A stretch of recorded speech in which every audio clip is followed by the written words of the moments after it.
Good evening, everyone. Tonight is a work session of the South Kingstown Planning Board. The date is Tuesday, February 11th. The time is 6:35. We will do roll call first. Peter DiStefano. Here. Susan Axelrod. Here. Joe Murphy. Here. Robin Pothier. Here. Liz Karp is absent. Caper Wilson. Here. And Maria Mack is here. Our primary agenda item this evening is Old Tower Hill Road Neighborhood Study. Continued follow-up on our November presentation from Able City. We have Jason King via Zoom, and also for those of you in the audience who may be interested in the agenda, the discussion with the Historic District Commission has been continued to our March work session. Jamie. So Jason, if you want to try speaking right now, we'll see how our connection is. Sure. Can you hear me now, Jamie? Yes, we can hear you loud and clear. Good. All right, great. Well, thank you all for having me. I think what we were talking about doing was a quick presentation in order to explain where we are in the process when it comes to the Old Tower Hill Road neighborhood study and code. And then I want to show you sort of the decisions that you have to make. And then I could always entertain questions on those decisions. So you know that this is the Old Tower Hill Road plan. We've all discussed it. You've heard presentations on the project. You know that our study area is Kingstown Road and Old Tower Hill Road. This is the marketplace of South Kingston. This is an important area for the region. It hasn't changed very much in a long time. And one of the reasons for that is that the development regulations are regulations that have been in place for over 20 years, and they haven't changed. And they're just not up to date with the way things are designed and built nowadays. So we created a process to create a neighborhood plan, and the plan helps to evaluate development projects, direct capital improvements, and guide public policy to ensure that the Old Tower Hill Road area continues to be a place that SK's residents want it to be. Now, here is the project schedule. So, there was analysis, there was a 5-day public design charrette, which we participated in. There was the development of the plan, and now we've reached the hard part. Now we've reached the point where we're at the final presentations and the adoption meetings. And the question, of course, is where do we go from here? And the reason this is a question is because there's a few options. And so what I'm going to do really quick is I'm going to go through these 5 options, and then I'm going to just refresh people about what the plan is and what the code is. And then we're going to come back to this slide, and we could host, a Q&A or a quick discussion on it. So this is the point where the town, and really this is up to the Planning Commission, you can adopt the Old Tower Hill neighborhood plan alone by itself, and the appendix item, the form-based code, which I'll show you in a moment, would just be there for future reference, and that alone would be a success. It says, and a lot of communities stop there. They stop with the adoption of a plan. SK has always said they didn't want a plan that just sits on the shelf. They wanted real action, and so we could adopt the plan and put off the development regulations, the changes to the zoning and the land development regulations, the LDRs that actually create change. The second option is to finalize the form-based code and create an optional overlay. This optional overlay would allow developers to be incentivized. Developers could continue to develop under the existing zoning regime, or they'd have the option of pursuing this other path. The third option is to finalize the form-based code and create a mandatory zoning that will replace the existing zoning. And then you'd adopt the plan and the code at the same time. And then really options 4 and 5 are just sort of sub-options. This gets into a question that we never solved yet. And it's to what degree do we want to regulate or encourage specific styles in the area? And there's pluses and minuses to to approaching regulation that way. And I'm going to show you some slides from a place that has done that, and tell you about their outcomes. All right, so we're going to return to this decision point slide in just a second. But just to recap, just so everyone remembers, the plan itself involved, nearly 800 people through a pretty, which is impressive given the population of South Kingston, through a very detailed public process. And you remember a lot of you participated in the centerpiece of the design process, which was the charrette, which happened in March of last year. And the ideas for the code, the goals for the code, the policies, the action items for the plan and code really came from the people of South Kingston who were participating. And there were follow-up surveys, there were interviews that we had. In general, I think we can say that there is consensus that change is needed in Old Tower Hill Road. When we asked, 60 people what came to mind when it came to Old Tower Hill Road area now, the larger the word, the more often people said this specific adjective: ugly, uninviting, strip mall, and parking lot were the two ones that you've heard the most. And when it came to what comes to mind about the Old Tower Hill Road area in the future, people were very positive, excited about the idea of a walkable, mixed-use, vibrant place with local shops and pedestrian activity. There was also, throughout the plan, there was renderings done by our architects, our landscape architects, our renderers. And you remember placing red and green dots, and it gave us an idea for the style, the urbanism that the community was looking for. Over 120 surveys provided very detailed information. And then at the end of the charrette that we did last year, we asked people, is the plan on the right track? And 95% said yes. And 10%, so 95% said yes or maybe yes, and 10% said maybe. So anyway, what the plan did was it talked about different scenarios and how shall we grow. And the building that made the most sense in terms of upzoning and increasing intensity, increasing density in order to encourage redevelopment was the Sheldon building and the Bell Block buildings. These buildings are 3 to 4 stories. They're terrific Main Street buildings. This is the model for the Old Tower Hill Road area. Just a few more slides, and we return to that decision slide again.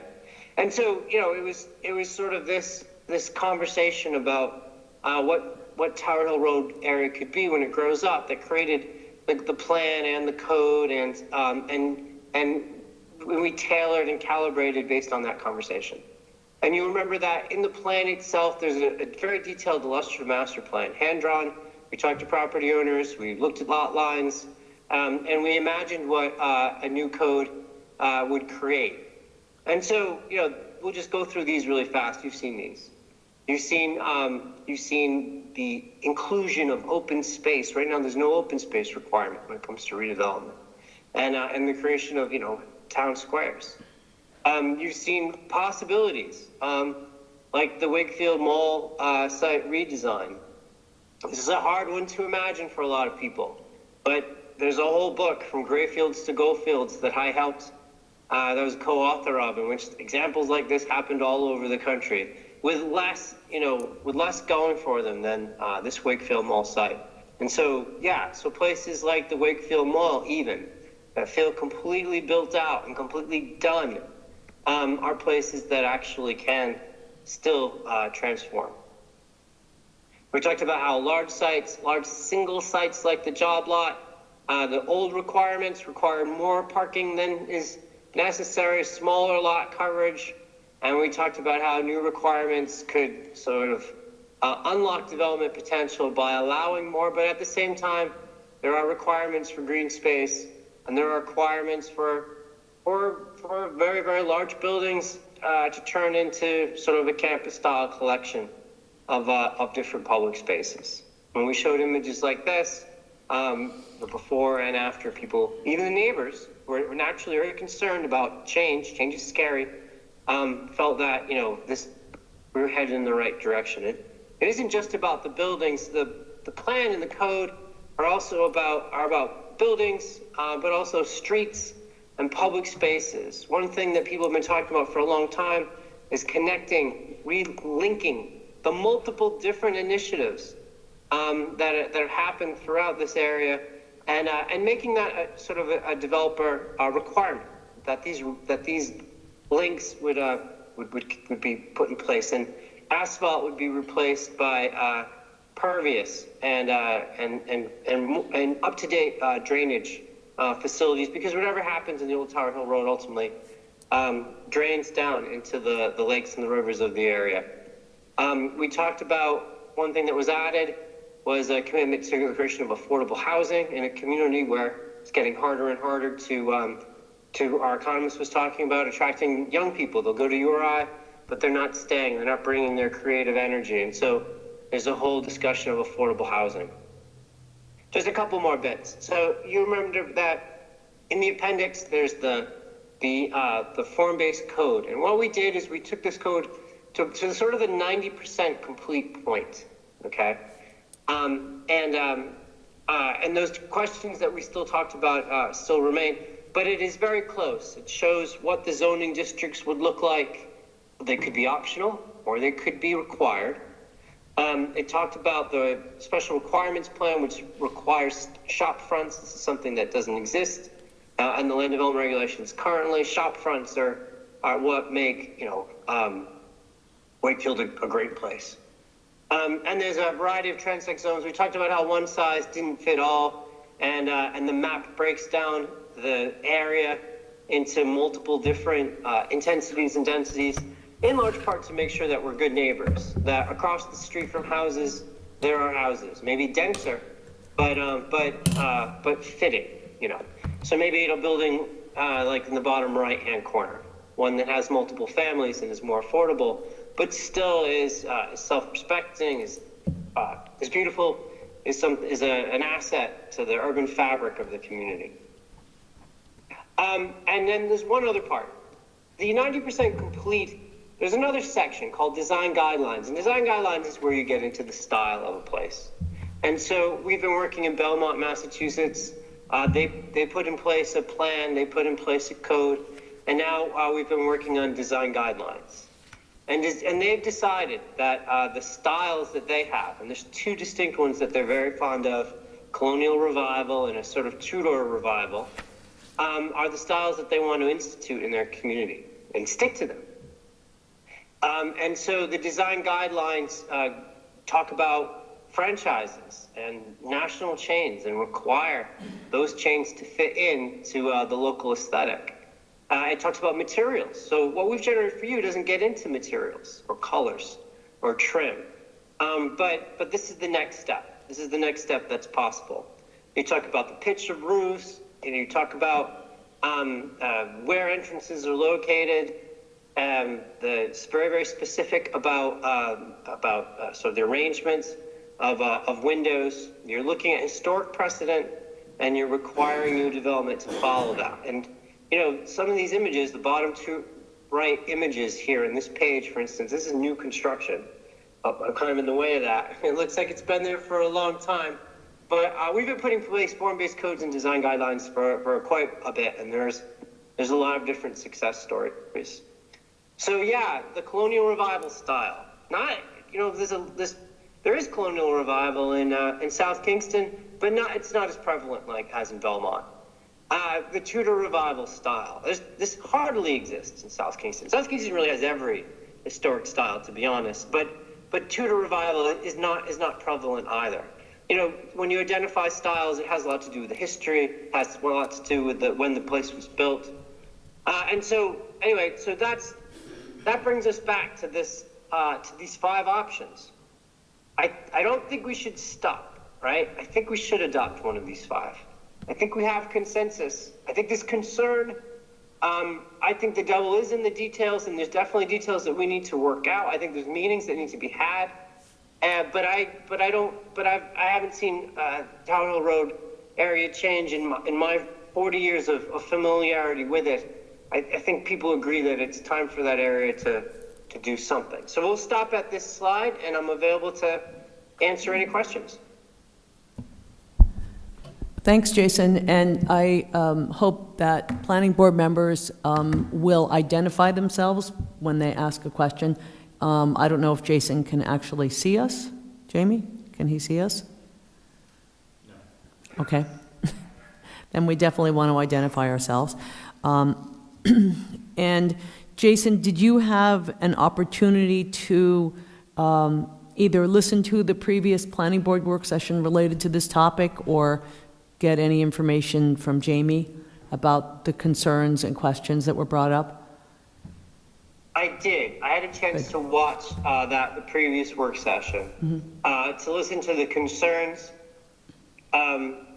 Maybe they come up in this conversation. If not, maybe they come up with the questions you'll ask, or I can talk about them individually.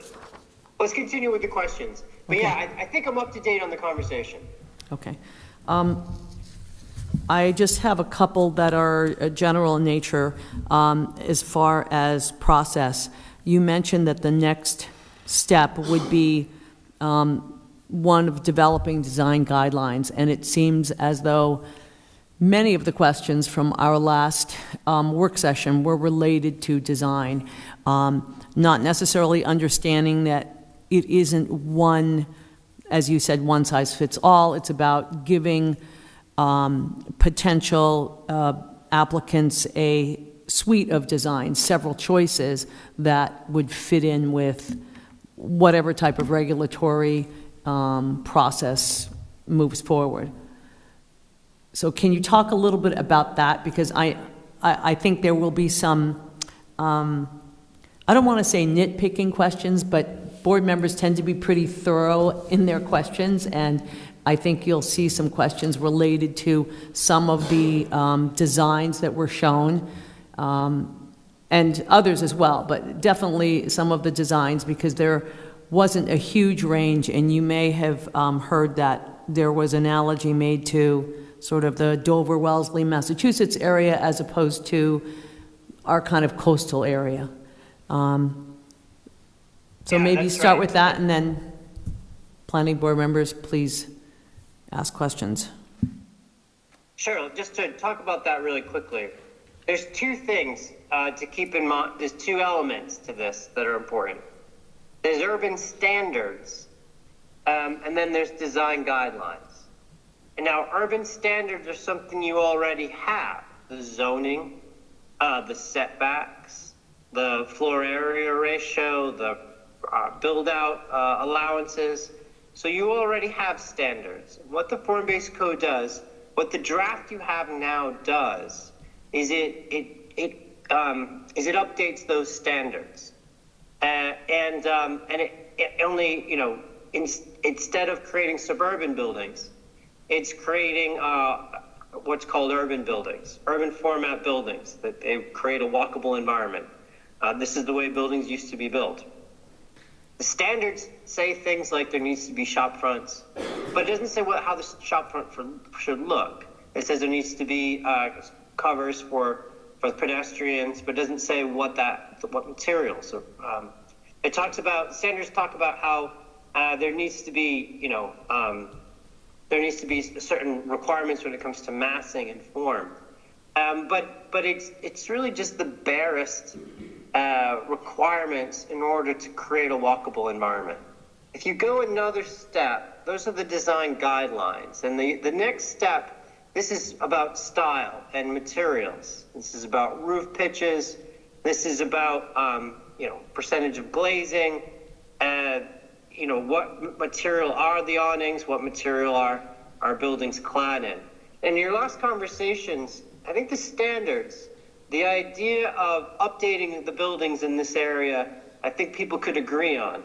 It was the guidelines. It was just how finicky do you want to be? How much freedom do you want to give, right?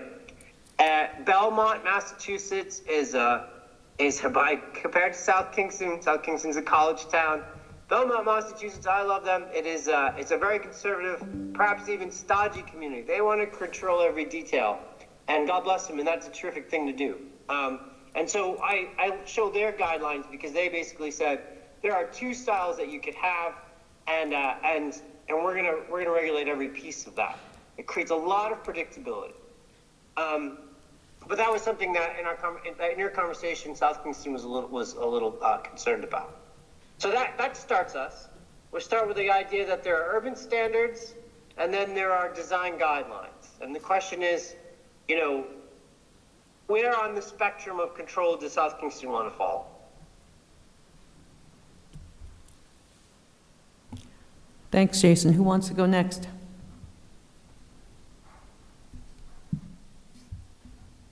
Caper? I'd defer to anyone who's been involved longer than I am because they're more familiar with things, but if no one wants to, I'm prepared to go next.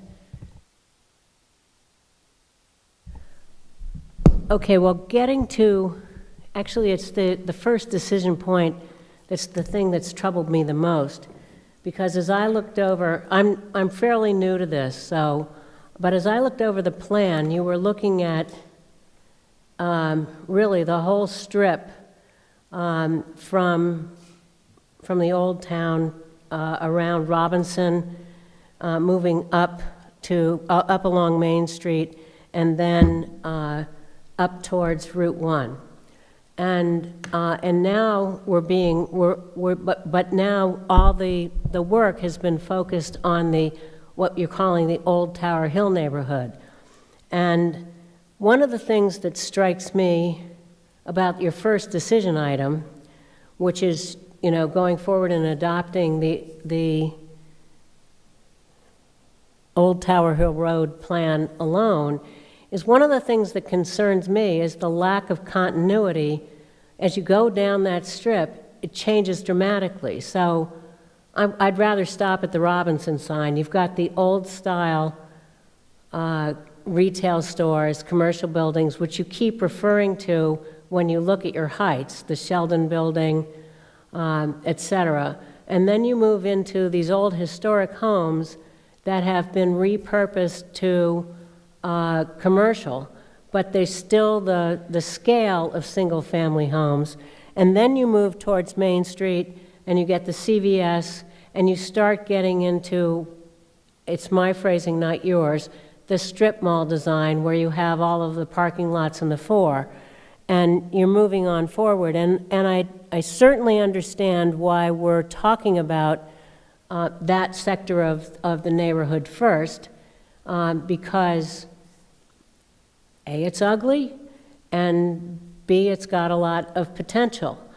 But we still have the problem, if we focus on that issue in isolation, I'm concerned that we're continuing the problem of the lack of continuity from a design standpoint. And I don't like the idea, I don't want people to feel that we have forced their hands, because if we start developing one segment in isolation, we're reconfiguring the neighborhood as a whole, and that's going to force change in the future. So I'm troubled by your first decision point about, should we do that now without looking more broadly. The second thing is, I like the form-based code idea, and thanks to our wonderful planning department, I've been a little bit more educated in that area. And I like the way it focuses. You talked about zoning has focused on urban standards, and form-based coding is a little bit more about style. The way I like, excuse me, the differentiation that struck me was zoning talks about setbacks, and form-based codes talks about build to. So it takes into account design lines and creating it enables you to create environments. So I'm a big fan of that. But I find the plan for Old Tower Hill Road a little bit overwhelming in that it draws upon ideas from the other parts of the community. It talks about other parts of the community, but there doesn't seem to be any sense of integration. And I'm also confused about some of the ideas. I mean, I'm not sure. We're trying to create a walkable community. We're trying to create a mixed-use community, which I think is a great idea. But I also I'm concerned that we're looking at things a little bit broad brush. I noticed in some of the assumptions that we didn't look at, when we're looking at the traffic, for example, we're not looking at the congestion during peak seasons like summer. We're looking at daily averages. And our community doesn't exist on daily averages. We have URI traffic, so we have a lot more of influx when the students come in, when the parents come in. We have a huge influx when we have summer. We're also a shopping destination point for communities that are outside of South Kingstown. So there's a lot of other attraction coming in. And if we go with, I'm not even clear on who our target market is, because some parts of the study talk about we need to create housing for young adults, graduate students to encourage them to stay here. But I actually, much to my surprise, and I unfortunately don't remember what page it was on, saw a reference to luxury housing, which struck me as awkward. So I'm a little concerned about making decisions on one part of the plan without looking at it through the whole. And I'm also not persuaded that we've had enough time focusing on, we spent a lot of time listening to the process that we went through, hearing about all the participation that we got, but one of the things that I heard as we went through it are what we don't want. We don't want yuck. We don't want more South County Commons. And some of these, I mean, I think we do want a mix of housing, but housing for whom? And are we really going to have adequate parking to support it? I mean, when we talk about the underutilized parking around the Main Street 108 intersection, I understand about Wakefield Liquors, but don't go there on a Friday in the summer. And I understand that people find it unattractive and they find it difficult to cross the street. And I understand we've put in bike lanes, but I'm a cyclist, and those bike lanes are not bicycle friendly. So, I mean, I just feel like we haven't focused on the integrating details and making sure that it really fits the needs of our community. And I'm not clear on what all the assumptions are who our intended market is. Who are we building for? Are we building affordable housing? Are we targeting commercial? Are we targeting national chains that we will make comply with the style designs that we create? And as we move forward, what's the order of going forward? I mean, if our concerns are who do we want to attract? And I certainly like the mixed use. I like the walkability. I would love to see more bicycle integration, but it needs to be safe. And there's a lot more traffic on those junctures, and it's erratic. And I'm not clear on I forget what you called them, parking sheds or something like that. I'm not sure. I mean, I think that the Wakefield Mall is vastly underutilized, so there's plenty of parking there.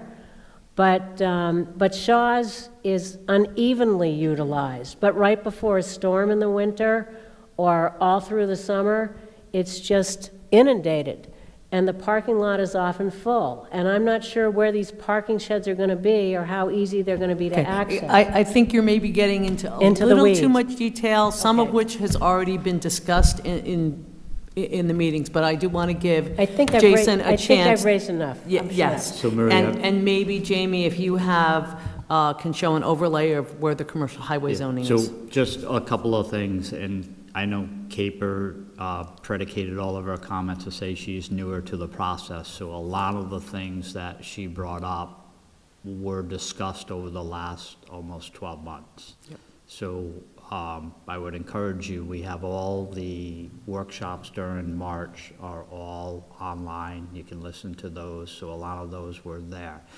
I think one thing I just want to correct, you mentioned Robinson Street. There is no proposal to rezone, reclassify anything associated with Robinson Street. Well, not currently.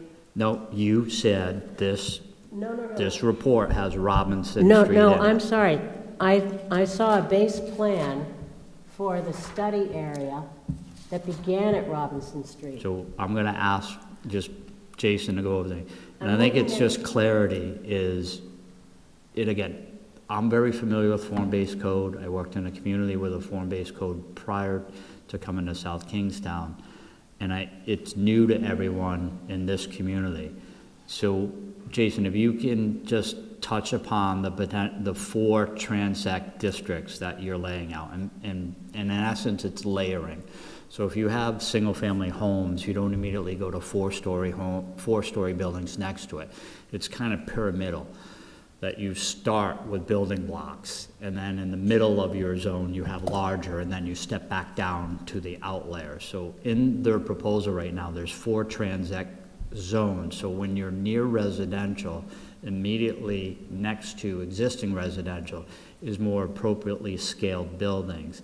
And I think one of the things that Caper's alluding to is what Jason said in the steps, that you have a dimensional code 90% complete right now with regards to form. And a lot of the things you're talking about is the form-based code is intended to drive an outcome. So you can drive an outcome dimensionally. What you're missing right now, and Jason has talked about it, and we have talked about it, consultant and planning staff, is about the next step on that driving in appearance or look is the aesthetic side, the style, the building types, a little more refined so that you know that your compatibility is there, not just in bulk and density, but also in style and material choices. So when you, So I'd like Jason to touch upon the transect just zones. if I have one small question. Yeah, just really quick. I mean, so number one, a lot of the points that were made are right on, and they are gaps. You know, 90% complete. Well, that 10% is pretty big, right? And so, you know, there's no question. More work is needed in order to answer the questions that were asked and provide a level of assurance. Absolutely. You know, there are a couple things, you know, Jamie, you mentioned talking about the transects. Yeah, so up on their screen, you see, like you mentioned, that there's 4 different transects. Now, you know, the question was about, you know, what about consistency? And so many of the pictures that we show are of the Main Street area, Main Street Wakefield. But now look at this picture. Look at that T6 picture, right? That's very different. I mean, to be honest, of the transects, I prefer the T3 and the T4. That's the style, you know, and that's the scale that I'd be the happiest with. Why not make everything T3 and T4? And the reason is because, you know, you see the small buildings, small black squares in the T3 and the T4. And then if you look at the T5 and the T6, you see large buildings. We're never going to be able to turn large buildings into small buildings, you know. Developers just won't do that. They're also entitled to certain rights. Your current zoning gives them rights, and we're not able to put that genie back in the bottle. We can never say everything has got to look like Main Street Wakefield. We could say it, but it'll just never happen. A developer will not tear down a 100,000 square foot structure to build a 10,000 square foot one. They will not tear down, they will not take a one-story structure and rebuild it as a one-story structure. Without giving them more development potential, change doesn't happen. And so that's why the T5 and the T6. And the T6, this is US 1, Highway 1 is right there. It sees a lot, and we really have to give them something in order to get transformation to happen there. So again, that's why everything isn't, I think small is beautiful. I mean, my favorite areas in South Kingston, like even historic Kingston, where URI is, I mean, I love that area. We really can't realistically, as a practical matter, we're not able to remake the world in that way. It'll just never get built. So that's why there's these different areas and different levels of allowance. The traffic question is good. During the charrette, we talked a lot about the traffic. There's nothing that you could do in that area that's going to lead to total road failure. You have congestion levels of B and C and sometimes D in July and August on Highway 1 and Old Tower Hill Road. If we at total build out, we don't fall below D, we don't fall to F, and the plan talks about that. Yes, you're right, we use average annual daily trips, and we're not talking about the peak trips in July and August. There's no way around it. There's nothing that we can do that reduces the amount of traffic. If we create a walkable environment, our best chance is that 15% of trips, this is the most walkable environment we could create, 15% of trips happen on bike or walking. But the cars are going to be part of this, and new development leads to more cars, So, unfortunately, we try to make things more multimodal. We're looking for again, more cyclists, more pedestrians, and more transit users. But new development means more cars. And so if that single issue is your biggest concern, then I understand why you'd be afraid when it comes to upzoning, which is what we're talking about. The housing section in the plan is very general. It is very nebulous. Yes, it says multiple things. And it talks about housing for students. It talks about housing for young people. It does mention luxury housing. And why does it do that? Because it is another incentive. If the whole area became luxury housing, we would have failed, right? But what percentage of it is required affordable? This is still an unanswered question. And what kind of required affordable? Workforce? What's our AMI? What's the rates that we're going for? This plan and the code, it is true, are not clear. It is not an affordable housing plan. And it's only talking generally about affordable housing. Let's see. Well, anyway, those are some of the biggest ones that stand out to me. I think the person who asked the question is very astute. I think questions do remain. There are gaps. But hopefully at least we've explained why there are different transects, why everything's not T3 and T4, as nice as that would be. I certainly understand why you want different things in different areas, and I think that the commercial intensity that's on Old Tower Hill Road is very different from below. It's my concern is making sure not that there's an identical criteria for all areas in the town, but simply that we bear in mind the continuity. We want to move from what is an intensely commercial area. The idea is to create a mixed-use area, which I'm actually all in favor of. But as we move along Old Tower Hill Road and switch over into Main Street, we're going to come into a vastly different environment. And my concern is, I don't think we should create the same environment on the Main Street side, but I think we need to be mindful of how we're going to make that continuity. And my other concern is, let's face it, the Old Tower Hill Road it was a strip mall design. It was created when the car was king, and that's what we were catering to. We want to change the texture of that. but we need to change the texture of that in a way that won't overwhelm the other textures of the town that we want to keep in place. So my primary point in raising those issues was your first decision-making point about, going forward with the old Tower Hill Road section. And I just want to point out that if we decide to do that, that's going to change, it's going to influence subsequent decisions, because it's going to change the texture of things. Could I just interject? And I do want to give other planning board members a chance to speak. And the majority of this area is zoned commercial highway.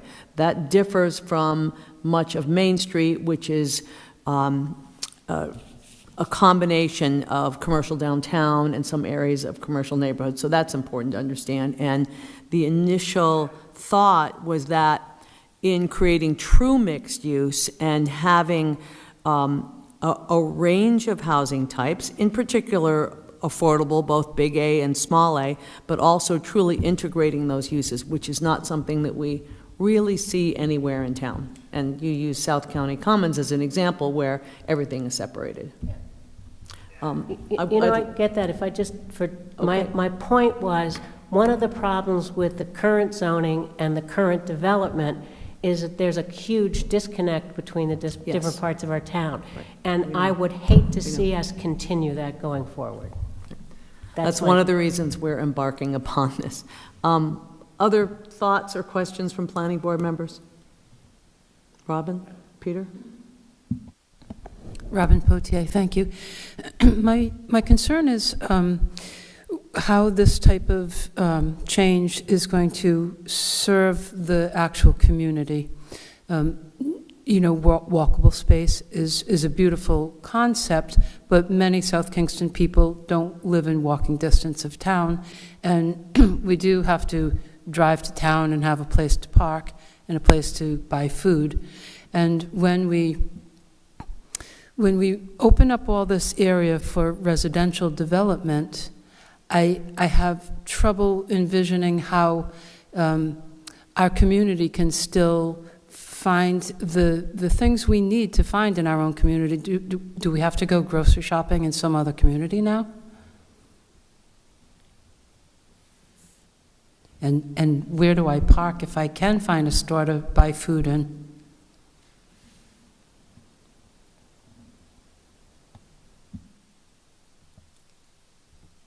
Jason, did you hear that? I think I heard most of it. It started to go out. Oh, sorry. Just to respond really quick. Yeah, it is true. So this, the plan, the code, it would introduce residential to the area. Now, introducing residential to the area is the biggest incentive that you could give a developer, right? That is the thing that would make things change. Things haven't changed very much in 20 years or so. Adding residential to a purely commercial area is the thing that is the transformative incentive that you have. It is true, if it all became residential, if it all became, condominiums of any kind, this would be terrible for the town. This area is the tax base of the town. Residential costs more than it provides. We need to take into consideration the town's budget. There can be no net loss of commercial. You have to actually add commercial in order to keep your property taxes down. So what a form-based code does is, although some of those pictures show residential, is it requires a mix. A certain percentage of residential is only possible if a certain amount of commercial is provided. And what that mix is still an unanswered question. In Belmont, like I was just talking about, they're very nervous about residential. They're very nervous about the cost of services. And so in order to make use of that code, the first 2 floors have to be commercial or office. They have to be, generating more in property taxes and in sales taxes. So what the mix of residential is versus the mix of commercial is still a question, but there can be no net loss of commercial. This is your income generator. This is one of the most important ones. And so there's that. We have to set that rule. Thank you, Jason. Go ahead, Peter. So you talked about optional overlay, kind of goes to a question I have. Are you saying in regards to optional overlay that you have the option to either do the new style or stick with existing? Is that what you meant by that? Yeah, so an optional overlay, if you have a gas station and you want to continue to have a gas station, you just go with your current zoning, the highway commercial zoning. With the optional overlay, if you own Pizza Hut or Taco Bell and you want it, you don't have to change anything. And you certainly don't have to change the style. So the optional overlay allows property owners to stay with the status quo, and you will have, and that will be the case. I do believe though that even the optional overlay will see some transformation. I do believe that the corner of Kingstown Road and Old Tower Hill Road, that's an area that would see transformation even with an optional overlay. So the mandatory zoning requires everything, and it requires everything to change, Well, and the optional and so now I have to say, having done this for a long time, a mandatory zoning code that replaces the existing will, over long enough a timeline, replace everything with walkable urbanism. It's just a question of how long that timeline is, you see. Whereas the optional overlay, it often has quicker successes. Developers are very excited about the option. However, you will never change the whole area. You will still have uses that are not that are incompatible with a walkable area. Your fast food franchises, your gas stations, these areas almost never change with an optional overlay. I guess then the question would be and I didn't mention this to you before, is what triggers the change, right? If someone's going to, the 50% rule is the typical trigger of these things, which doesn't really make a lot of sense. The construction costs are so expensive. I don't want to burden someone to make them have to do that. So I like the idea of the optional overlay to say, hey, if I want to put a new roof and an air conditioning on my building, I don't have to upgrade to these new standards. So I do like that, but I would like to understand what you're proposing the trigger mechanism be. So, Jason, before you answer that, I just want to clarify, because again, we work in different states. Our experiences, both your planning director and your consultants are from different areas and different states. Sure, So yeah. some of the discussions is I want to say Jason's using the term optional overlay in a very broad manner. So what the planning board and council ultimately needs to make a decision on is I'm going to try and separate the two on the optional side. So if you adopt a form-based code, you would be replacing the existing zoning with a form-based code. But Peter, to your point, with that, we have to develop a trigger mechanism. So we use Ocean State Job Lot and that development at some point in time. If they came in and just wanted to redo we'll call them the awnings, that would not potentially redo a trigger. But if they got a new tenant other than Ocean State Job Lot and wanted to add 5,000 square feet, in all likelihood, that would trigger a redevelopment of the site. I think the difficulty is if you have two zones there, one, your existing zoning, and then an overlay where a developer gets to choose, I can do the auto-eccentric 1950, 1960 development, or then choose to do something new. And to Jason's point, if you leave that option, what you could have is literally fast food, fast food, fast food, fast food, mixed-use development on one parcel, fast food, fast food, fast food. And if that transition happens in the next 10 years, those transitions to fast food are gonna be there for another 20 or 30 years. So I think it's more of a permit trigger mechanism on a code that replaces the existing code. Right, and if you get a 10,000 square foot building, you're adding 5,000 square feet to it, I understand that's a major. What about 800 square feet? And again, those are things those are, I wanna say it's like building a house, you're I think 90% complete, but it takes you a long time on that remaining 10% to work on the final finishing touches and details. Right, I understand that. I'm just saying, I think if you write the code proper and they relook at the redevelopment of it and you're incentivizing this new plan, they're gonna wanna do that. Yes. Right? Yeah. So I think if we do it right, then they're not gonna wanna keep that fast food shitty for 25 years. They're gonna wanna put something nice there so they have more apartments up above or whatever we're incentivizing. Jason, do you wanna add anything to that? Oh, that was impossible for me to hear. If you could just repeat, Jamie, that would be great. Or reiterate. So again, Peter's comment was similar to understanding the detail of if it is a mandatory, if we replace the existing zoning with a form-based code, what triggers the activation of the new code? So what will be, everything that's there is existing non-conforming, but if someone had a 10,000 square foot building, Peter understands a 5,000 square foot addition would trigger compliance with the new one. But if you had a 5,000 square foot building and you added 800 square feet, potentially that, you wouldn't have to comply completely with the new code. Yeah, that's right. So that's right. So, so these are details that need to be worked out, right? This is, just like you said, Jamie, this is that 10% that hasn't been answered. I do want to say that, we spend half of our year in Miami. We spend half of the year we live in New Bedford, Massachusetts. Working out the details.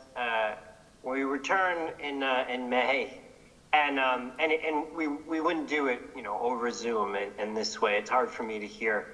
We would work out the details in person and with many meetings. We would do it in such, we want to pin work up, and so we would make one proposal about what substantive, one proposal about what that trigger is, and then see if that works. Then we make another, and we go back and forth. The important thing is, if we took this next step, we need to create different scenarios that get really specific.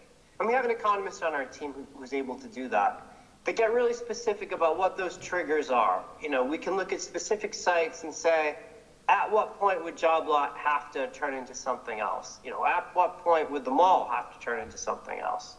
So I can't answer those questions yet. The plan and the code are still very general about substantial modification, and we would need to work those out. Thank you, Jason. Someone else? Go ahead, Susan. Hey, Jason, this is Susan Axelrod. I have a couple of questions. So for the areas of town where we would be building new developments, like in the parking lot at the mall, has there been a study done or some input from the town's economic development committee to see, so at this point, we don't have any empty storefronts in town, but I'm not aware that we also have a bunch of businesses who want to move into town. And I don't know that we have the economy here to support a lot of new restaurants and businesses here in town. And have we looked into that? Because I realize we're building some housing along with it, but we certainly won't be building the quantity of housing that would be required to support that volume of more retail. So how much study has been done for the sustainability of these businesses? So that was my first question. I also realized that South Kingstown prides itself on its small businesses, its independent restaurants, its independent shops. Like we have very little chain stores and restaurants here in town, and I think that's one of the things that makes South Kingstown really pretty special. So with this kind of development, are we relying on national chains to help make this transformation happen and afford the rents of these new spaces? Or is there some way to incorporate this project where it really does support the small businesses and the independent eateries and the things we really value in our town? And then my third question is that you're showing us a picture like the one that's behind you right now of everything all, built out and there's trees and it's all great. The first space that transforms into this is going to be a real courageous person on a big old leap of faith that other businesses and spaces will follow in form. Because I think if one of these buildings materializes with this street front awning little sidewalk cafe and then nobody else follows suit, it's going to look awfully foolish out there. And will that business sustain itself if it's the only walkable business that ever really materializes? I don't want to sound so negative, but somebody's going to have to take a leap of faith to be the first one. How do we manage this so that they're not the only one? And especially if it is, as somebody else earlier pointed out, fast food, gas station, fast food, one walkable building, and then back to, banks and fast food restaurants. How do we prevent that snaggletooth look from happening as we try to move forward with this? So thanks. That was my questions.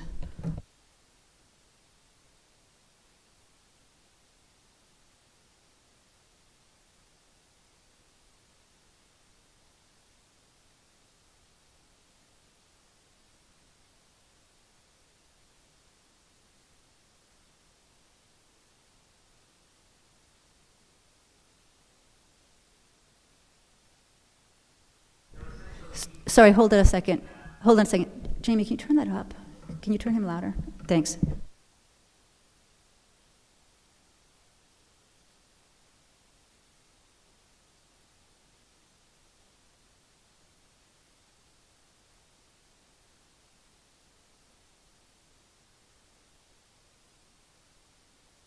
A lot of potential to grow. He found that there's unmet market demand.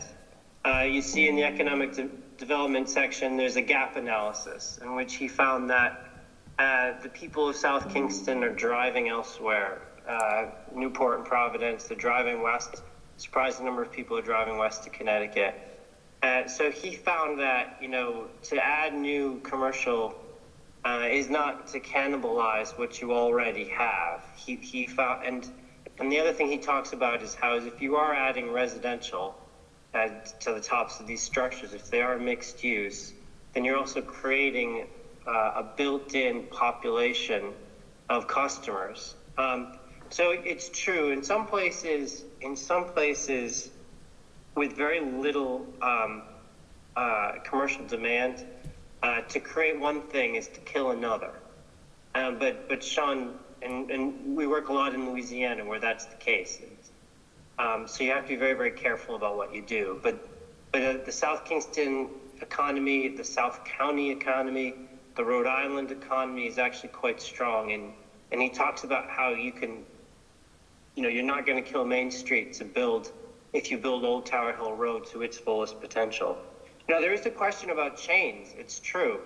Now, sometimes when we put in place these, sometimes there's a formula retail ordinance. In Bristol, Rhode Island, we created a formula retail ordinance. That one, sometimes it says no chains. Sometimes it limits the size of chains. What Bristol's does is it limits the size of chains. So no big cheesecake factories, but it would allow smaller, it would allow a Dunkin' Donuts, for instance. So how you want to deal with chains is also a very big question. And the question I really don't know, what's it like to be a first mover?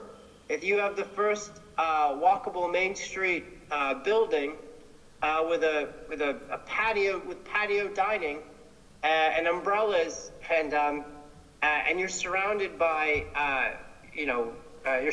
drive-throughs and parking lots, what is that like? It's a good question. I do have to say, though, that there's so much pent-up development potential in this area. It wouldn't be slow.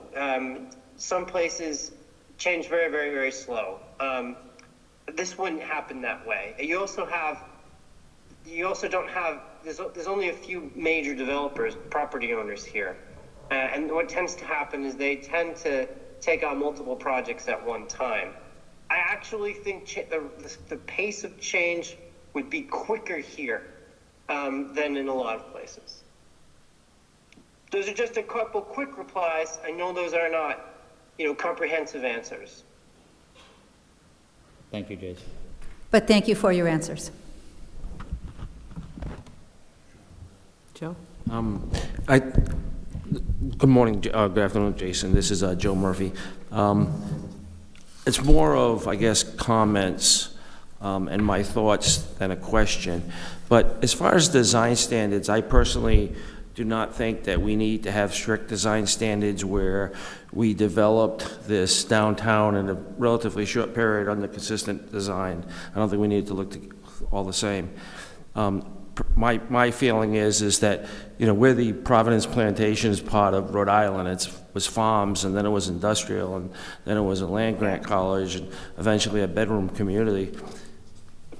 I would like the look to look more like, instead of a look where it was possibly built over a short period of time under strict design standards, I'd rather see something that ended up looking where it was developed over a relatively long period of time, let's say 100 years, of a common and consistent purpose rather than a common design standard. So the purpose being that this is a community center, it's diverse, it has everything the community needs, and it's a destination for the community. It has shops, it has restaurants, it has housing. So to me, it's more about it looking like it was developed over a relatively long period of time. You have different materials and different styles that had a consistent and common purpose. So that's my thought. Did you catch all that, Jason? I did, and that's a really good point. Yeah. Places that develop over time have a lot of different looks.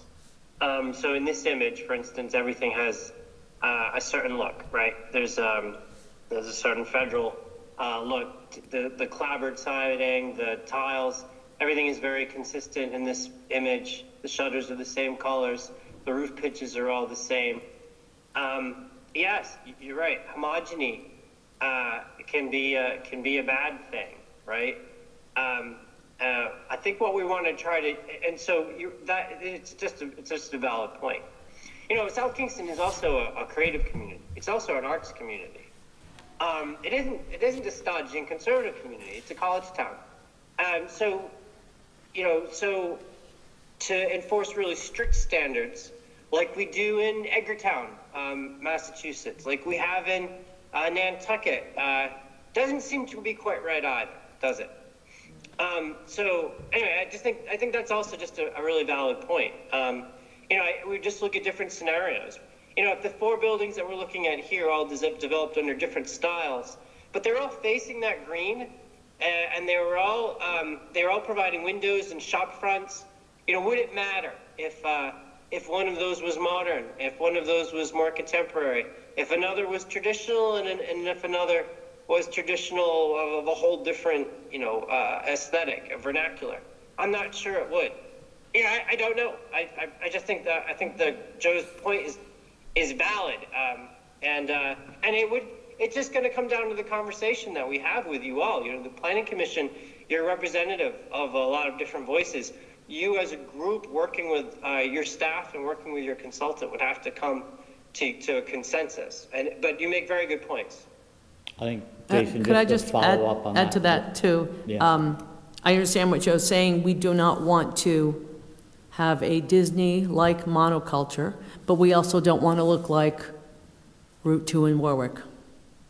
So we need, right? Well, that's, so we need something that's flexible and balanced, really.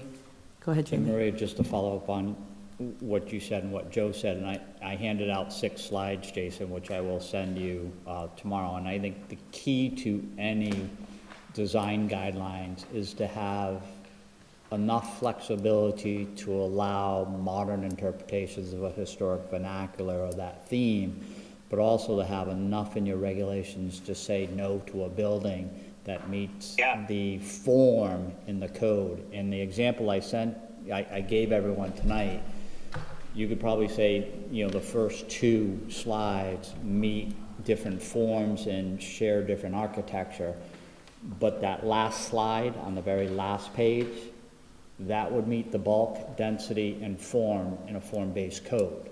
But I think everyone sitting at the table tonight that is not the outcome I would anticipate if we had design guidelines. So although to Joe's point, no Disney, flexibility in design so it looks like it's been done over years, but enough teeth in the design standards to be able to say, not that building. But again, it's not just the design standards, it's a common purpose. And I think what's missing from maybe Route 2 is that it's not a village center. It's not an area where you can get out. It's not an area where you can get out of your... You haven't decided what restaurant you wanted to go to, but you're going to head there as a destination. You're going to get out of your car, you're going to walk up and down, you're going to find a restaurant you like, and you're going to go in. I mean, East Greenwich has that, Newport has that. Route 2 does not have that. So, it's that kind of that village center, destination, serve all needs of the community, pedestrian. I think that common purpose that I would like to see more so than the common design standard. Thank you, Joe. Yeah. Someone else? Jamie, were you ready to say something? So if not at this time, we really appreciate people coming out this evening on a cold February evening. And if anyone would either like to ask questions or make brief comments, come up. I don't know if that mic's going to work or if you need to use one of the mic. It will? Okay. The mic may work, we just may need to repeat Okay. summarize the question for Jason. And I believe all of you attended the design charrette. Hi, I'm Tom Ritliff. I'm with the Economic Development Committee. And I had some questions that were based on the financial analysis in the report. I'm not sure if you can answer those.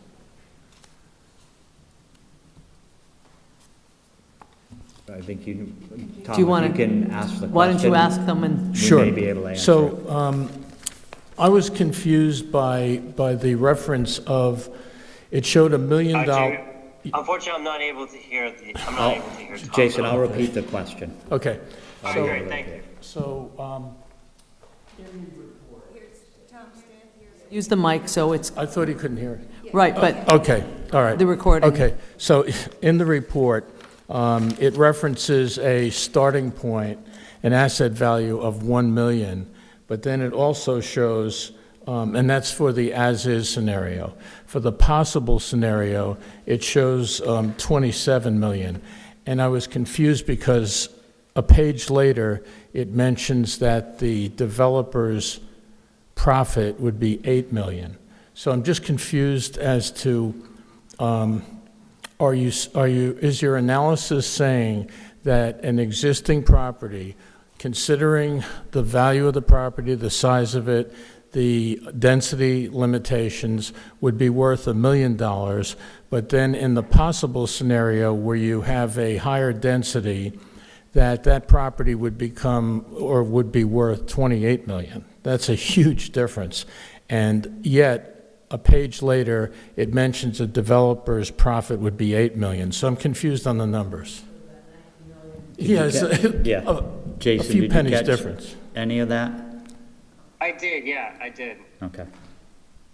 I think, well, it'd be great, we still have the ability to bring Sean Bourgeois, our economist, on to answer those specific questions. He has those spreadsheets. And maybe that's what we do. Maybe we have a meeting that's just talking about the economics of specific sample sites. I'd be happy to do that. I'd be happy to involve Sean. Sean is a real estate developer himself, and so he's better suited to do that. My main takeaway from Sean's work was right now the town only allows 30% lot coverage So you're only able to develop 30%, less than 1/3 of your site. Right. And for a non-economist layman like me, Sean said, if you move to 60% lot coverage, if you're giving them the ability to develop, double the amount that they currently are, then you're creating a lot of value, and you're creating a huge incentive to redevelop. And I will say this too, it is very rare that you come across this 30%. It used to be a default, but this 30% is an anachronism now. And to speak for Sean, he hadn't seen it in a long time. And so that's when he talked about how change could come quickly, and it could be transformative. And Sean says, this is a place, Jason, that could change in our life. Wouldn't that be nice? This would not be a plan that sits on the shelf. So, so I can understand Sean's points generally. That 30% lot coverage is the thing that he thinks would change everything. But we could get on a call with him or have an in-person meeting in which he's able to open up his spreadsheets and talk about the specific numbers. Right.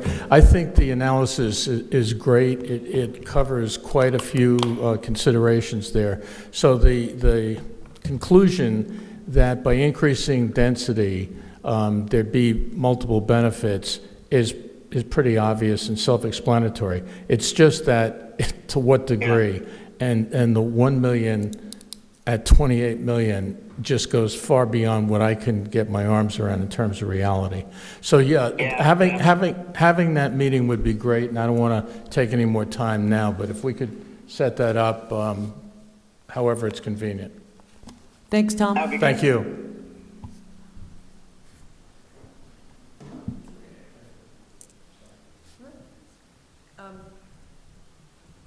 Good evening. I'm Susan Marcus, and I'm also with the Economic Development Committee. And Tom jumped ahead to what we were going to ask tonight, which was to see if we could get Jason to come down and meet with some of the larger property owners in the district and see fairly specifically who is interested, who is willing to be the first person, to Susan's point, to put out a parasol next to a gas station. And I think that would be very helpful, and I almost think it would need to happen maybe before, Jason, you get to the point of deciding which of the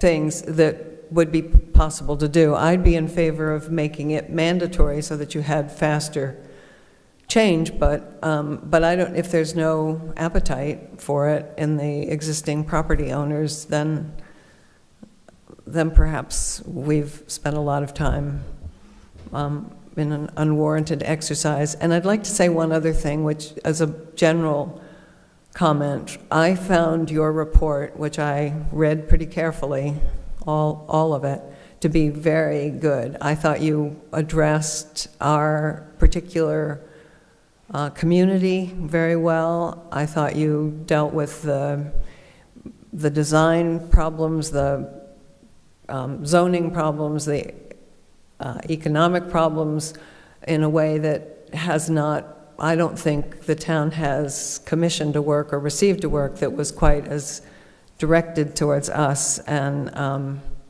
I just wanted to thank you for that. But the Economic Development Committee did hold a meeting. We did survey the property owners. I think I told you this in March last year. We surveyed those property owners 5 or 6 years ago. We haven't dared go back to them because they all told us they wanted multiple use. They wanted to look more like Main Street. They wanted a whole bunch of things that are all in your report. And we have not, as a committee, we have not been able to move the town an inch in that direction. They haven't been willing to talk about an overlay. We haven't gotten anywhere. So I think we could go back to them now and say, they could talk to Bourgeois and you, and we could really, and maybe it wouldn't even involve any of the people in the town. Maybe it would just be you and property owners, so that they would feel they could be more open with you. But in any case, if you would be willing to do that, if the town can afford to do that, I think that would be a really good next step, and it might even, it should come soon, I think. All right, thank you. Before Jason Thanks, responds to, we have an existing scope, so we understand the request, but some of the things that were mentioned tonight may need a phase 2 to our scope. And then the only thing I will say is, at least in the 4+ years that I've been in town, there's only one landowner who approached the department about potentially undertaking a larger residential project in the corridor. But in 4.5 years that my door's been open, that all these people that everybody says wants change have not come into our department. Well, that is an... Because we would have changed the regulations a while ago. The other aspect is even if you survey the property owners today and they say they don't want to do it, that is not a reason not to do this. The community as a whole has to decide if they want to do this, almost devoid of existing ownership. I think that's true. I'd just like to say to your first point that our sense is that the community, the property owners maybe haven't felt they would be offered some solutions that would be helpful to them. But I definitely agree with your second point that this needs to be a community effort. I just think it could be helpful to the issues that Susan raised to kind of see what their appetite is. And I think even if they aren't the specific people who would be taking this on, they would probably tell us something about other developers who might. And there are a couple of properties that weren't mentioned, like on Kingston Road across from the post office.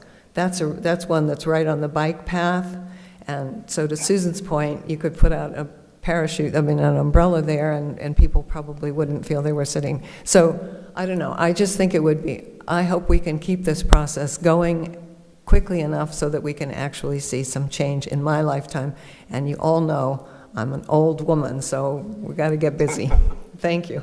Thank you, Susan. And Jamie, if you could just let folks know about the council's ability to have that extension of the contract. Council, I want to commend them for the support of the planning department, what in essence is support of the planning board on the financial side. So we have some additional resources in this existing fiscal year to potentially modify the contract and dive a little deeper into the regulatory side. We had mentioned it when we signed the initial contract with Jason King, that you may get, to Jason's term, 90% of the way there in this scope, in this contract, but to carry it across the finish line and work on that final 10% of the detail to really fine tune it for South Kingstown may need a little additional work and a little additional time. We did submit our capital improvement request for the next 6 years, and that was approved by council in its present format, which will give us some additional resources starting July 1st. So we do, in all likelihood, have the ability to do an addendum to the contract, but we still need to define scope, timeframes, and everything. So that's additional conversations we need to have with Jason. But I'm not sitting here saying we have $0, so we have to button it up now. And I worked for a community who really did a design charrette. The result of that design charrette was a draft regulation, and they went no further and adopted that code. It did have some small holes in it. I won't go in the depth of how large the holes were in it, but even in that community, it needed one more look at before you carry it across the finish line. I mentioned to the town council last night, this is the DNA of the community. When you do your land use code is the DNA of the community on how it develops. So you don't want to get a few XY chromosomes crossed and have unintended consequences. So. And one of the refreshing things about working with Jason and his firm has been his willingness to not only have a 5-day design charrette, but to meet with any parties at any time, so. You know, and one other important factor too is we have Just come legal up to the counsel mic. sitting to my left. They have to dive a little deeper into the code with regards to enabling legislation and other aspects specific to Rhode Island law to make sure we don't run amok of anything. You know, the one thing I want to say is you know, Susan's points are excellent. You know, to cross that finish line, we really do need a champion from the development community, or a couple. We also need a small business owner who's excited about this. You know, there's people that we need at that adoption meeting, right? In order to get people feeling like this is the right thing to do, and we don't have them yet, right? So that'd be on our list. We've got to find champions who are willing to get up and say, yes, the code isn't perfect, but if it's a hell of a lot better, I'm excited. I would do something under this code, you know, and that's what we need. Thank you, Jason. Terrific, thanks. Mike Agus, I'm the chair of the EDC. I echo Susan's comments. The report was outstanding, Jason. I've also read your 2 books. If I could get your autograph on them, I'd appreciate that as well. Yeah, but actually the climate book is phenomenal. I'm going to donate those to the planning department when I'm done reading the second one. Thank you, that's great. Yeah. The reason that we got this report and this great effort was because the EDC came to the town council and said, we did this study many years ago. You know, the store owners are in favor of having the same as they have downtown, et cetera. Why don't you just go to another town and get their zoning and bring it over here, if you like it, and modify it and put it in? And we were shut down. And Jamie steps up and says, oh, no, we got to do this right, okay? And thankfully, he did that, and we did. But I would caution all of you that this has a tremendous amount of support in the town. Going part way, giving people ultimate flexibility to do it in a different way is not something that people want.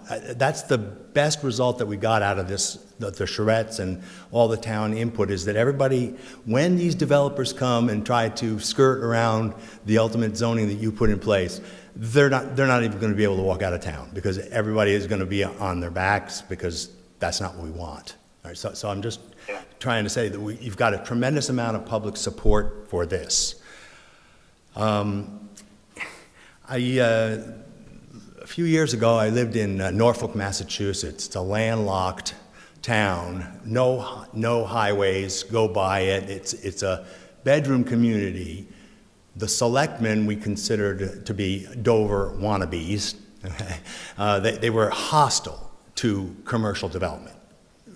And so we used to lament every time somebody would move into town.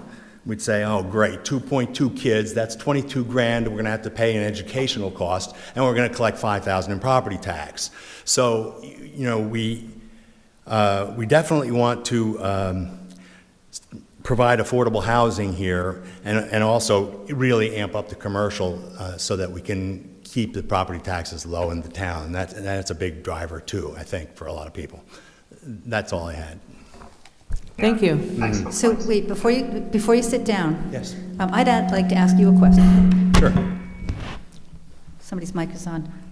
So I understand what you're saying about mandating the change that we want to see, but at what point do we basically overplay that hand where we're making it so rigid that no change takes place? Like, what's the balance where we get a big improvement on what we have, but we aren't so inflexible that it becomes unappealing for anyone to make change? You know what I'm saying? Am I articulating that well enough? That is there a tipping point where we're just too rigid, that no change happens? Sure, I think we want to be as flexible as possible without the catastrophes, right? That's why you have the guidelines to say that's as far as we'll let anybody go. And I think it's good to have some flexibility so that people will maximize the opportunities here. So you're talking about flexibility, but mandatory change? No, one of the options is to let people continue with the existing zoning or maybe use the new zoning, right? That's I think, not what the town wants. That's all I was trying to say. Let's say the town is fully behind adopting this new zoning. Wouldn't really want to creep into it and make. I think it's dangerous to do it partially. That's what I was trying to say. And, you know, we've also discussed throughout this process what the implications are of doing nothing, whereby we would continue this lack of diversity of uses, pedestrian safety, poor water quality, heat island impact, all those things. Less So- cars. Let's get less cars. Sure. Can I just respond? Absolutely. Thank you.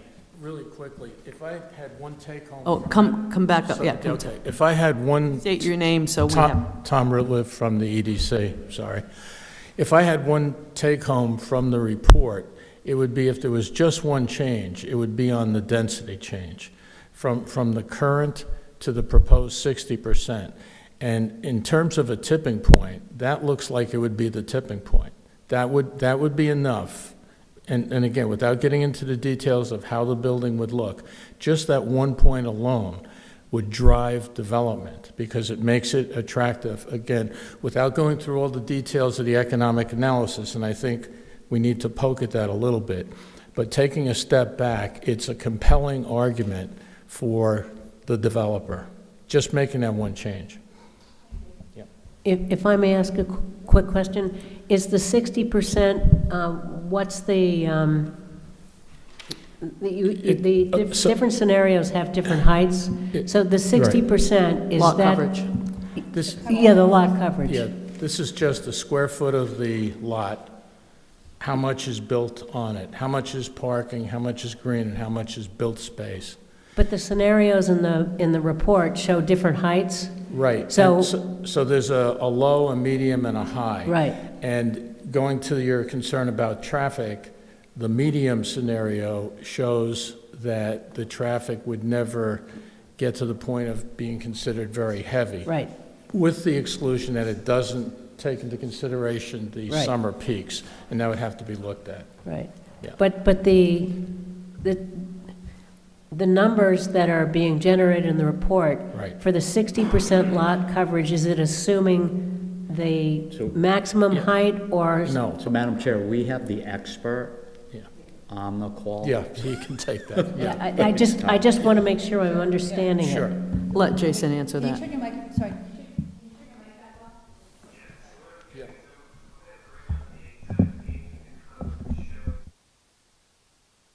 The lot coverages.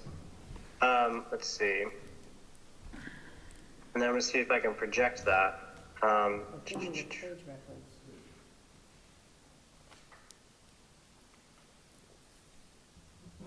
Right. So, so the typical condition is the T5 condition, and I'll bring up a map in a second. Oh. Pam, I guess I got kicked out of the meeting. Can you guys hear me? No, you're good. We can hear you. All right. Well, so okay. I've got two computers. One of them says I'm kicked out. The other doesn't. So the 60%. So moving the maximum lot coverage from 30% to 60% happens in the T4 area, and then it goes up even higher. It goes up to lot coverage 90% max in the T5 and 90% max in the T6. So I mean, really, when I said 30 to 60, we're just talking about one area. The majority of this would increase more than twofold. You know, go from if you go from 30% to 90% max, that's that's a 300% increase in the amount of developable area. Now, if you do that, if you give them that much incentive, you're giving them 300% more development, your bargaining power is very, very strong. So that's where you can require the open space. You can require developers to rebuild sidewalks. And not just open space. I mean, you can require that small parks or greens or squares be built. You can require, high quality architecture with floor heights that, in keeping with the historic floor heights. You can require storefronts. You can require really phenomenal signage code, for instance. So I'm not afraid of these regulations, even if mandatory, freezing everything in place, because you're going to have so much bargaining ability. Jason, just to add to that, can you explain how, in your experience, early on the bike lane, which isn't really a bike lane, and certainly is not safe, how enhanced design can then lead to true creations of bike lanes and have better safety for cyclists and pedestrians? Yeah, that's right. So again, if you're allowing a 300% increase in development and you're allowing residential and there are other uses, you're allowing other uses, you can have, it is not uncommon to ask for bike lanes or to ask for paths or to ask for even street segments to be rebuilt. You just the profit margin would be so high. Sean has a couple of paragraphs where he talks about this, and he talks about other places that have done that, where developers wholesale will build a whole new network of streets, or will build bike paths. So again, there are very few places that still have just a 30% max. So that's your bargaining power. And there are other incentives we haven't discussed. You could require the provision of affordable housing. You could require, LEED standard buildings, your green agenda, your equity agenda, other public benefits. These are discussions. Right now, we're just talking about urban form and a walkable mixed-use environment. You could probably ask for more. You could definitely ask for more if you're increasing that much. Now, here's the fear. The fear is that a lot of these buildings are reaching the end of their design life. My wife, Pam, is an architect, and she was just looking at the year that a lot of these buildings were built, and she looked at the concrete, and they're reaching the end of their design life. They have to be replaced. If they are replaced under your current zoning, it's going to be all the same. It's going to look the same. It's going to be a car-dependent suburban strip forever. Once those replacements happen, it'll be a very, very long time before it happens again. So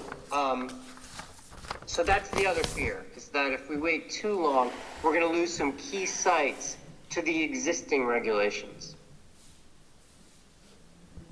Thanks, Jason. Susan, did you have something before? This is Susan. I have a very quick question for you. Could you explain to me the ratio between lot coverage, open space needs, and also parking needs, and how a 90% lot coverage could accommodate open space or parking? Yeah, let's do that. Let me bring up the piece that I'm looking at right now.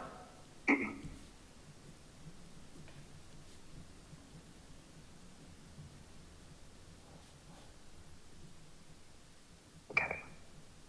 So in a second. Okay. So in the code, a lot of the area that we're talking about, a lot of the Old Tower Hill Road area is this T5, if you remember looking at the map. So what I'm outlining now is that the lot coverage, it's very hard to see, but the lot coverage goes 90% maximum. Now, there is still a maximum density at 20 units to the acre. Right now, most of this development is between 7 and 10. So, so the development potential, 90% max sounds quite high, but there's also the limit, and we're able to control using maximum density. The other thing that we have that we're looking at here are setbacks. Right now, I believe highway commercial has something like a 35-foot or a 50-foot front setback. And so that's a whole lot of land that's suddenly, unusable. You can't build. And so what happens? You have to put parking there. Here, we're decreasing that front setback to 30 feet. And so that's also granting more property. But we're not allowing parking within that area. Parking, there's a build to zone. The buildings have to be built to a certain spot. And so parking isn't happening. What I'm getting at here is that, and so this also requires, right now you have no open space requirement, and this requires the 10% open space.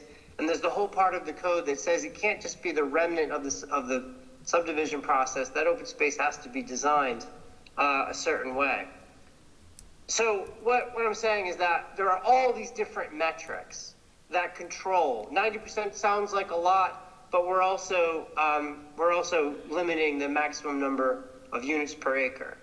We're giving room in the front and on the sides, but at the same time we're requiring buffers. There's the whole landscaping section, which I haven't shown. So there's a lot of different moving parts. And again, if I can, Jason, I'll just go back to one of the things we did probably a little over a year ago when we discussed floor area ratio. And we talked about how you can do 90% lot coverage in a one-story building and still meet floor area ratio. But in reality, your code with the other open space requirements, parking, landscaping may drive you to meet that same floor area ratio, but in a two-story building. So just because you're allowed 90 doesn't mean the other aspects of the code get you to 90%, because the more density you have, in essence, you're not going to be able to do one story and meet all the other requirements. It's a combination, so it's layers to the cake, not just one And then layer. one other layer, that's right, one other piece is parking's still required. So there's the parking requirements chart, and that's also, the other thing here is if there's not enough parking, that can create, a place can shut down if there isn't enough parking. If there isn't enough parking, it limits development potential. Every time a designer goes to draw a lot, a new redesign, they start with the number of parking spaces that are required. Some places go, when they're trying to create a walkable environment, they'll eliminate parking requirements completely. It wouldn't make any sense for this area. This area, there will be people that walk to shop, but a lot of people are going to be driving. And so, the parking requirements haven't changed. We've reduced the parking requirements, but we haven't eliminated them, and we haven't even reduced them by that much. Three spaces per 1,000 square foot of retail space, it still means that there's parking. But then you see that the parking has to be located behind the principal building. And so we went into this without, these are not the requirements you'd find in downtown Newport or even in the east side of Providence. It's certainly not the requirements you find in Somerville, Massachusetts, where we're working. There are still suburban requirements here that make sure that the area is sufficiently parked. Thanks, Jason. Those are good points. Until RIPTA is fully funded, we are never going to be at the point where we're eliminating parking requirements. That's right.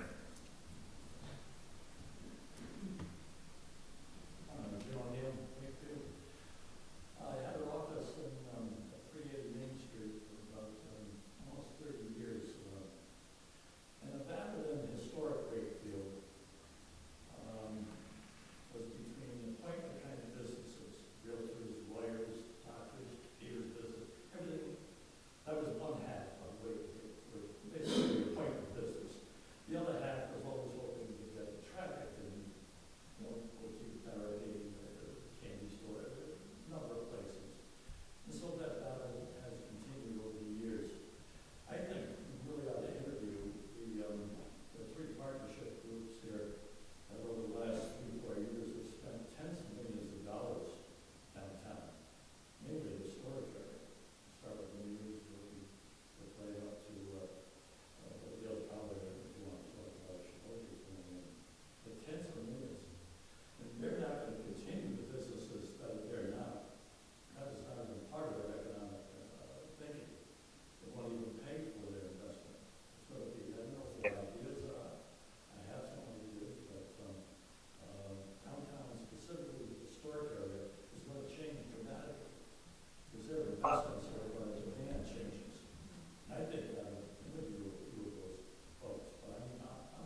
Thanks, Jim. Yeah. Anyone else?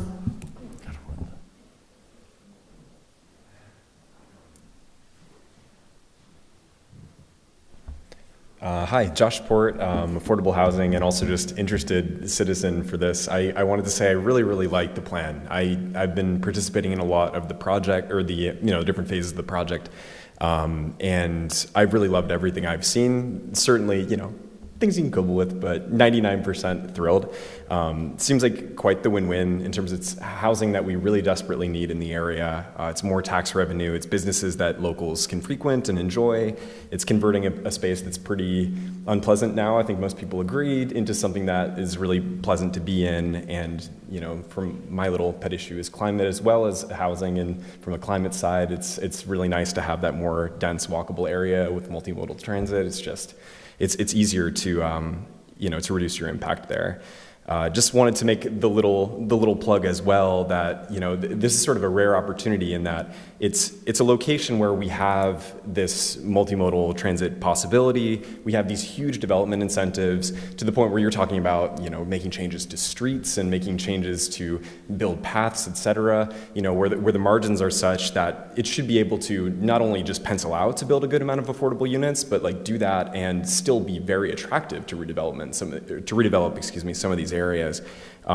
So between that and the huge support for the project as well, it seems to me that that's a really, really good opportunity for housing in the town. And I know a lot of us want that as well. Just wanted to share my excitement with that and hope that that's continuing to be a focus for everybody.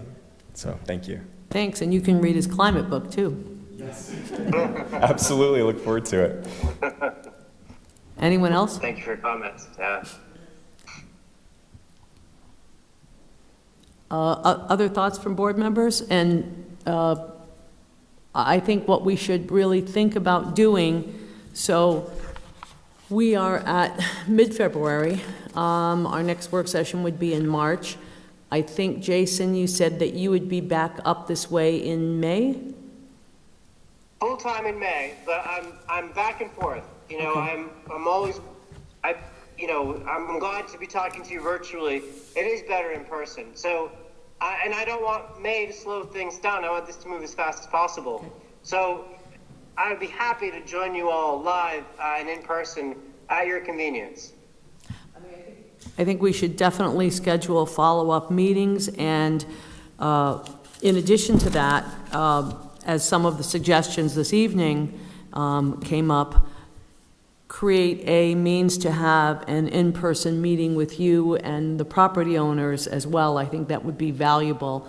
And again, because we've had a bit of a gap between the charrette and then the meeting on this and here tonight, we need to have a little more continuity and keep working toward this so that questions can continue to be answered, people can become more familiar with everything. And of course, I've made the assumption that all the planning board members have read the entire report, including the portion at the end, the annex with the generic code.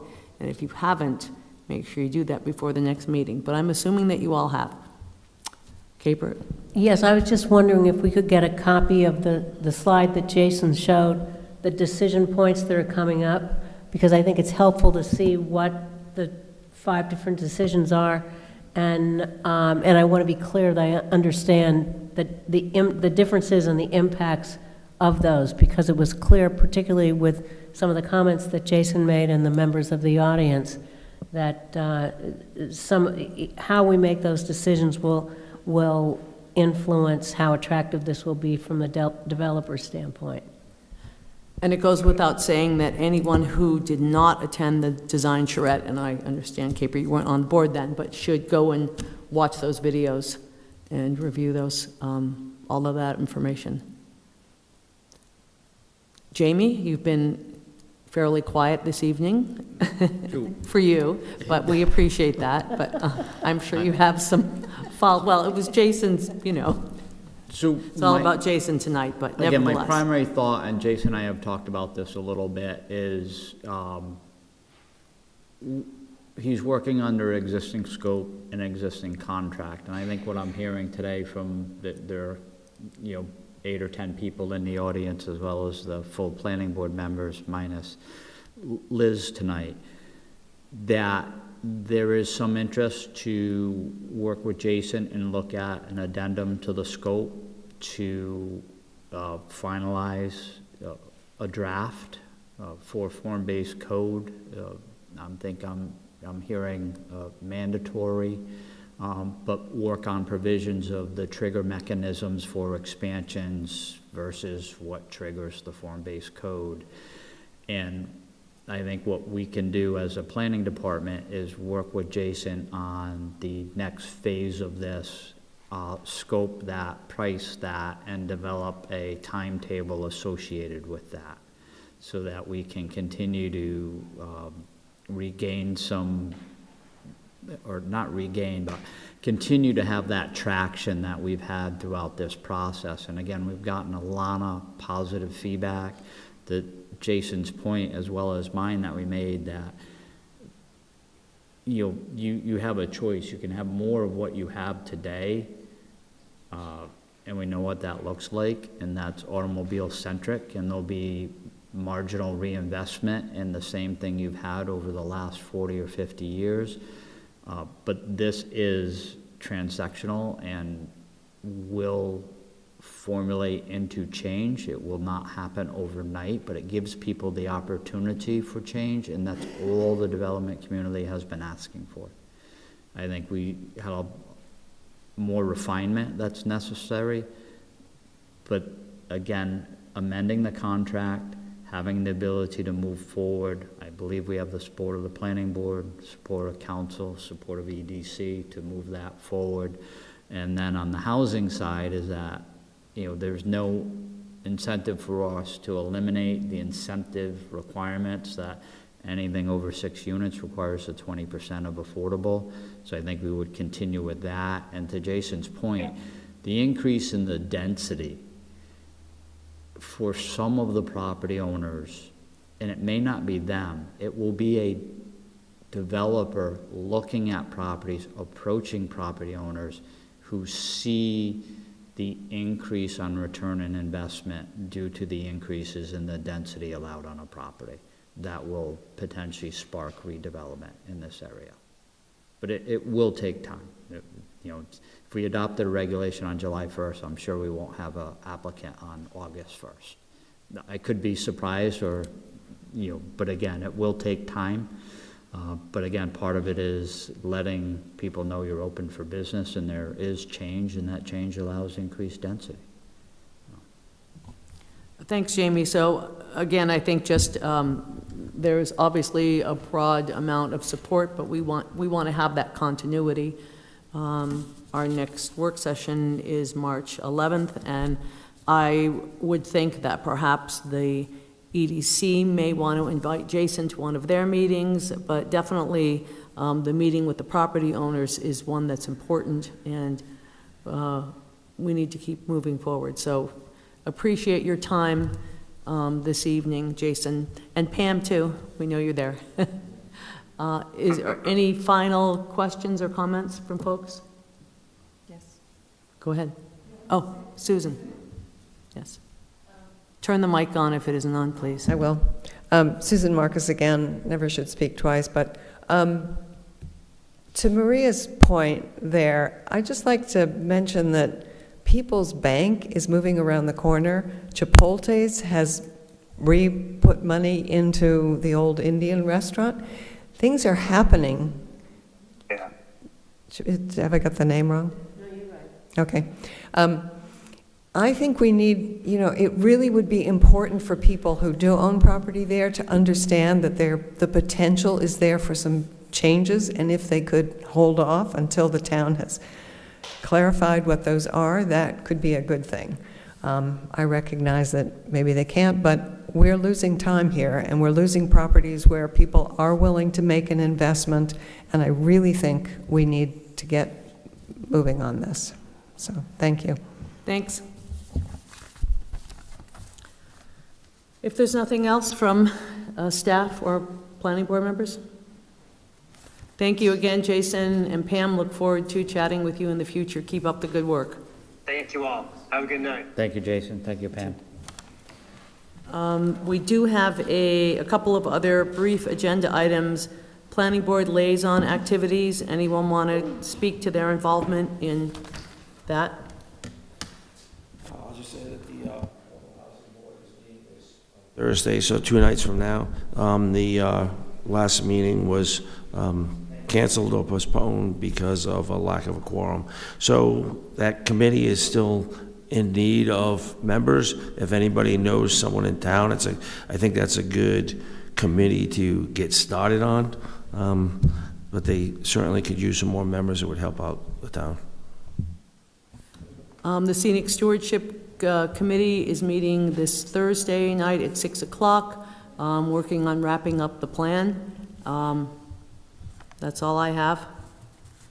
So, update from planning staff, Just one announcement. We which have can a, probably go together with the work plan. yeah, we have TRC, Combining. TRC tomorrow with 3 agenda items.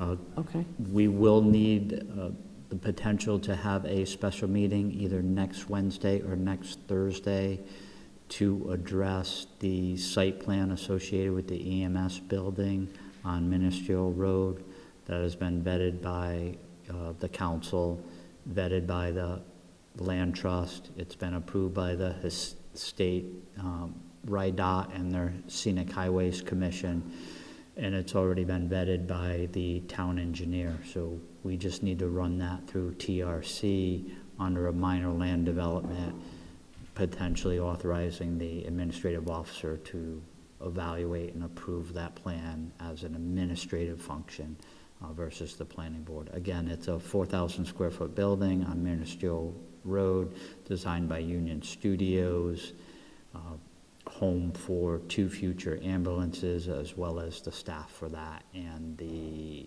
operations of administration there, 2 offices. So, You're saying that would be on the 19th or the 20th? it would, yes. Again, we got to look at agendas and availability Okay. of members. So Jamie Gorman cannot make a meeting next Wednesday or Thursday due to a prior commitment. So that's Rich Bourbonnais, Mark Convoy, and myself as the chair of the TRC. So I would need a COMCOM member and a planning board member who is available either next Wednesday or Thursday morning. Can you let us know once you have a definitive date, or? Yes. Okay, I mean, if we have two, Unless if I someone had wants to 2 volunteer. volunteers potentially. okay. I could do Wednesday, but I can't do Thursday. I'm out of town. Anyone else for Thursday?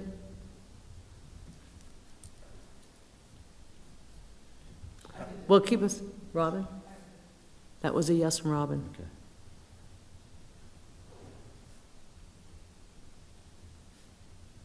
School vacation week, right? But that's during the day, it's TRC, right? Yeah, Yeah, that would be, we could do 9 a.m. all right. Any other updates, And Jamie? there's some work program, I know we've discussed it, I don't think there was anything that the planning board wanted to add to our work program that we have been trying to institute for the last few years, but to continue to move forward in a direction associated with revising regulations, working on affordable housing, and continuing on Old Tower Hill Road. Missing middle, allow form-based code to allow multi-units. Missing middle, form-based code, allowing multi-units in existing buildings where we don't change the footprint of the house, and that 3 to 6 family inserted somewhere in the zoning regulations with less stringent requirements for infrastructure. Landscape regulations, which we do have a subcommittee that has not yet met. We're waiting for a date from the landscape architect. And again, And so I don't know which version you're talking about. I use the broad term of. Yeah, the work again, plan, I know. I mentioned in the capital program, we've requested financial resources to modernize our existing code, and as we go into modernizing that existing code, a lot of the subject matter and rolling things into as far as a modern landscape code, looking at the residential aspects and density and all zones will be fully contemplated. So, And one quick question. There was talk about an additional or part-time planning staff member. What, is that still on the table? So we had our initial budget meetings with the town manager. It does not look like we will be adding any additional positions this year, but in our operational budget as well as our capital, we have resources to bring on consultants on a need basis to put the appropriate resources. So if you need a landscape architect to help us with the code, we can make sure we have the funds for a landscape architect. If we're form-based coding, we can get the experts on form-based code. If we're looking at code revisions, we can get the experts to assist us in modernizing our code versus adding another generalist to the department. So, and again, Those darn generalists, right? there always could be an opportunity to add as time goes on. Okay, So good. It sounds good. It may be a no for now, but not All a no right. forever. All right. Motion to adjourn? Motion from Joe, second from Peter. All those in favor say aye. Aye. Thanks, everyone.